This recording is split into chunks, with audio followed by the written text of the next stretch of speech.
Good evening, everyone. I am Sharon Price, and again, I am the founder of the Spirit Program Live and the Spirit Program, which is a 12-week Mind Body Spirit program, and this is week 2. So we did the clip this past week. I hope you got a chance to watch it. If not, you go back and watch week 1. But our first place winner was Gail Nail, which I'm not going to keep saying that every week. We're just going to kind of go right into our segment, our recorded segment. And our second place winner was Christy Roberts. And there is an amazing program that they're doing. It's a Mind Body Spirit program that actually is been now in its 20-year, I guess 20-year anniversary this year. And it started out in a wellness center that I had here in Maryland. And it takes people through a complete balance of every aspect of their life. And there are 10 books within this course book called Your Toolbox for Life. And last week we were doing Complete Balanced Life. This week was Take Back Your Power. So I want to go through this with the ladies just to kind of see. They gave you a little glimpse of what Take Back Your Power did for them. And now we're going to ask a couple of questions and then we're going to go off camera again. So I'm going to start with you, Gail. Tell me, this week, did you get a chance to read your book and do your videos? Yes. And I'm assuming yes, correct? Yes. Yeah. Okay. And tell me something that really stood out, because I know that when most people do this, you're doing a self-assessment, you're trying to figure out areas where you feel like you may be a little bit more passive or that you're not. That must be Snowball. Hannah. She never does that. She decided she wanted to be on camera with us, which is fine. My dog wanted to be a few minutes ago too before we turned it on, so it didn't surprise me. Did you say Hannah? Hannah. Okay. Hannah So with an anyways, A. she made her debut here on the Spirit Program. So let's go to our question. How empowered did you feel by going back through the assessment, and what area did you look at? This self-assessment shows you whether you are going to easily stand up for yourself in a situation or whether you're being more passive about it. And one of those examples may be someone borrows something as simple as a DVD that you lent them. If you still have one of those DVD players at home, but it's a good example to use. And you lent it to them. You didn't ask them if, you didn't give it to them. And then we're going to go to something big. Someone may have borrowed money from you and they said, hey, I didn't bring, lunch with me today. And man, I forgot, I don't have any cash on me.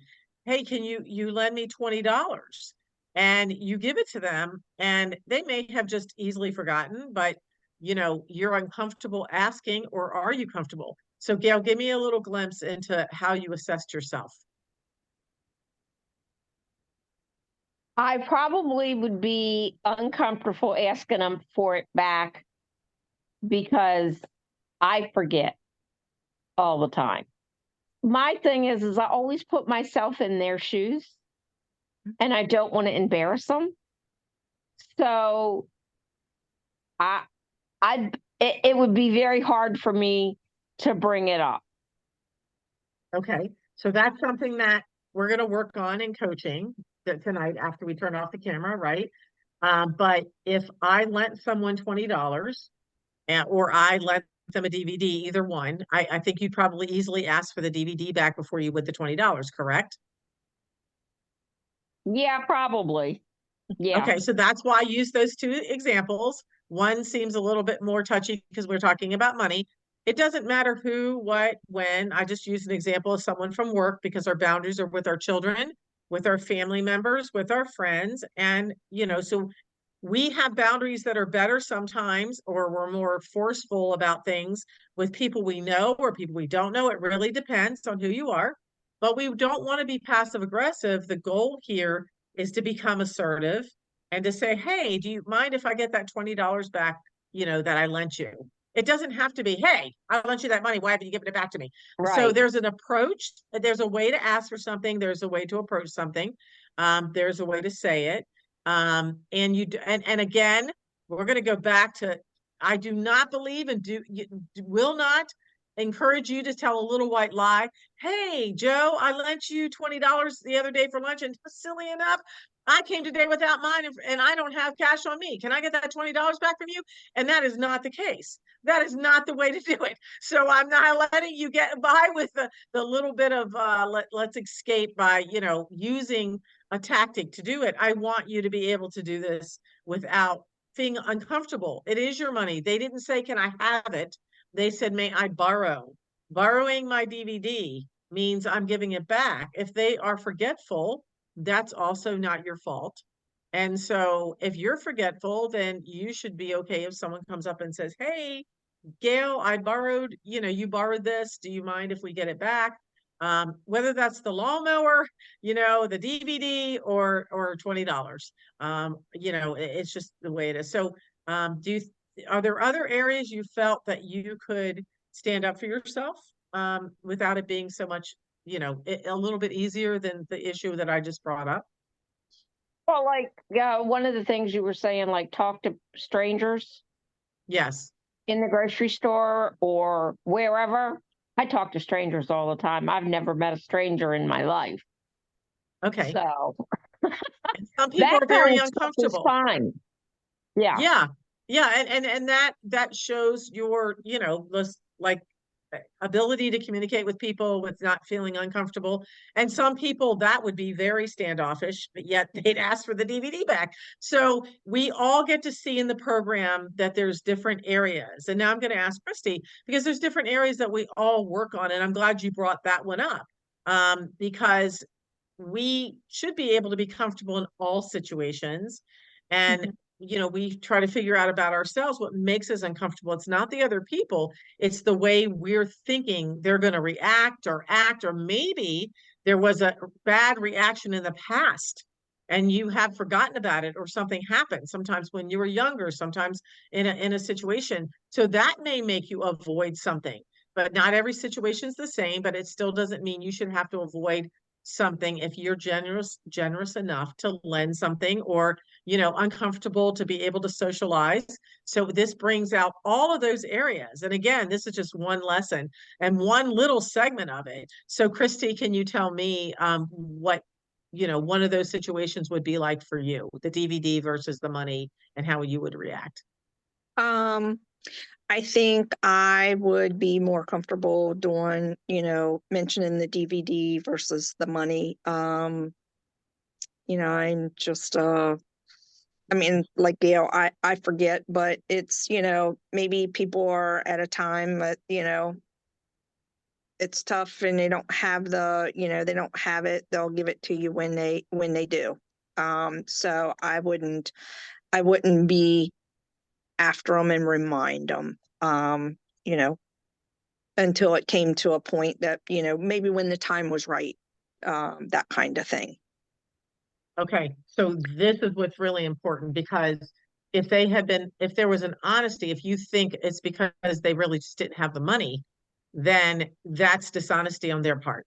So that's not a good way to form a relationship with someone. If I'm going to lend money to you, then I have to trust the reason you asked for it is for the right reason. And that if you didn't have it and you were short, then you would tell me that as well. So again, that's developing healthy relationships, and instead of letting it just slide or get by.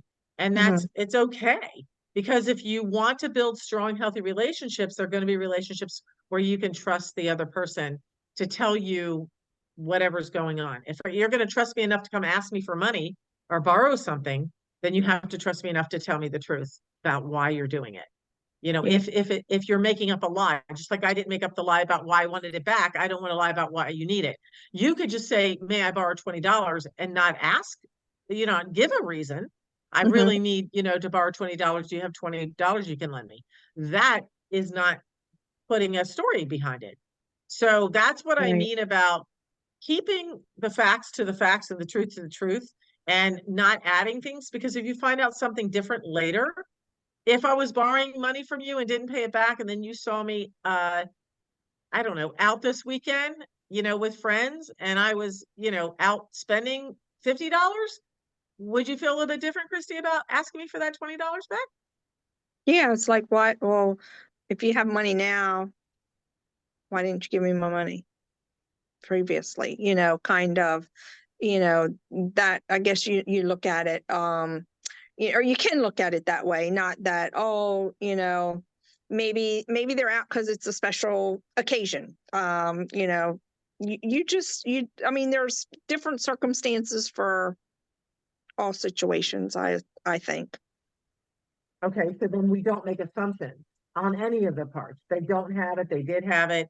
If you then say, look, you know, you asked to borrow $20 till tomorrow or whatever, I mean, you know, maybe about setting a boundary is, you know, okay, you know, I can lend you this for today. Or you say that, you say something, even if the DVD, yes, you know, here, I'm gonna want it back, but if you want to borrow it and give it back to me next week, that's great, or tomorrow, then you're setting a boundary. And that's what this whole program, that's what this whole segment's about, is setting boundaries. So we're going to turn off the clip now. I just wanted to give an idea. This is just one little small piece of what we do. But it's to show different perspectives and show different ways people can be looking at something, but we're making assumptions if we're not having good communication, which is what we want to do. And we want to build healthy relationships. So thank you, ladies, for sharing. And we will continue next week on camera with everyone. So thank you again for listening in, and stay tuned as they go through their journey here and you get a little glimpse inside and what it's like and what the program does for people. And we'll talk to you soon.